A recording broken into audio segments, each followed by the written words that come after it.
Diminish, I decided to have a test run, and they found bone cancer in the left leg and right arm and shoulder. So I was given the option of radiation therapy, 15 treatments on the shoulder and the left leg. And I was told that my chances with chemotherapy would be very low, that it would have any positive effect, that it would help to heal the cancer. So I was given the option of attempting the chemotherapy with about I believe it was a 3 to 7% chance that it would respond. Or the other option was palliative care, which was basically and is pain management and nothing more. It was a difficult decision to make. After consultation with several people in the family and outside the family, I just decided on the palliative care to manage the pain, which was and in doing that was also a commitment to accept the fact that I was going to, the benefits would be that I would When Cliff became ill and we knew he would not be getting well, myself, my family, our friends, our neighbors, we all did everything we could to care for him. We wanted to let him stay in his home and his apartment, to be near the things he loved and to feel safe and secure. But when we realized we simply couldn't handle the care he needed, I went looking for a place for him to live, a place where he would be looked after and a place to spend the rest of his life in peace and security and even happiness if possible. Cliff was my younger brother. The first day I brought him here to hospice was one of the hardest days of my life, but more than that, it was certainly one of the hardest days of his life.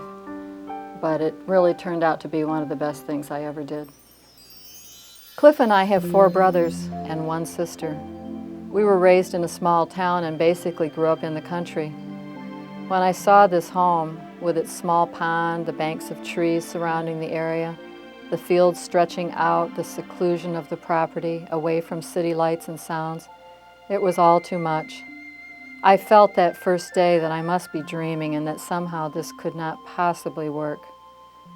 I was taken to the far end of the residence and shown one of the most beautiful rooms, with polished wood floors, windows all around looking out over the fields, the sunlight streaming in, lovely furniture, beautiful soothing colors everywhere.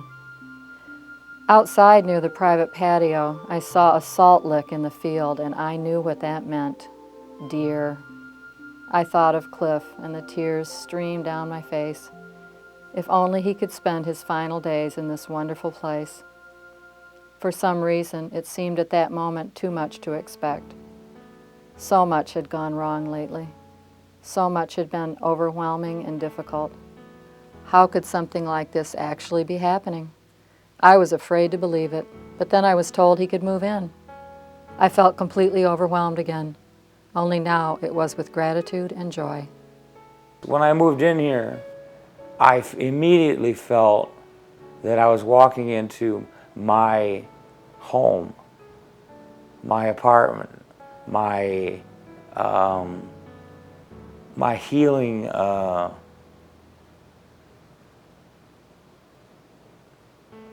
sanctuary. The nurses are well-trained, highly motivated, very disciplined. They appear to be focused on their job, which is pain management. They also reserve a certain amount of energy, mental, emotional, and physical energy, to also, in case of necessity, they can be very useful in helping to stabilize a patient who is having temporary emotional problems dealing with their particular case. As I have witnessed in the last 3 nights, patients actually needing more than just medication.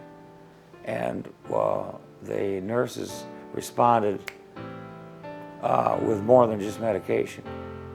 And I was impressed with the speed and efficiency that they did that with, which made me feel confident. Excuse me. And so the nurses are also capable at any time of preparing and serving meals. They're not one-faceted. They also can clean. They're worth every penny for every pound, and I feel very fortunate to be under the care of the nurses and the staff. Cliff lived here for 7 months. In that time, he experienced a life I never thought possible for someone in his condition. He was able to feel safe, loved, cared for, independent when he wished to be, or surrounded by help when that was what he needed. Cliff was able to make this residence his own, to have his things around him, his computers, his guitar.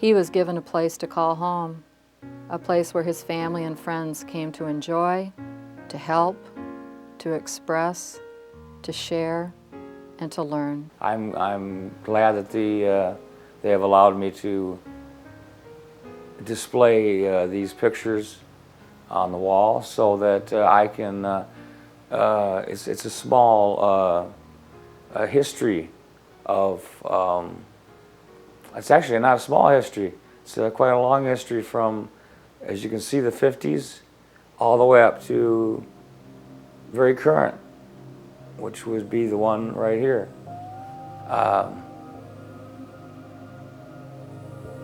And that's where we are. I may add more photographs later. We'll see how that works. This residence is more than the vision of one human being. It's really a testimony to the spirit and compassion of many, and of the possibilities that exist for people in very difficult situations, even someone like Cliff. If wishes come true, I'd make one for you that you never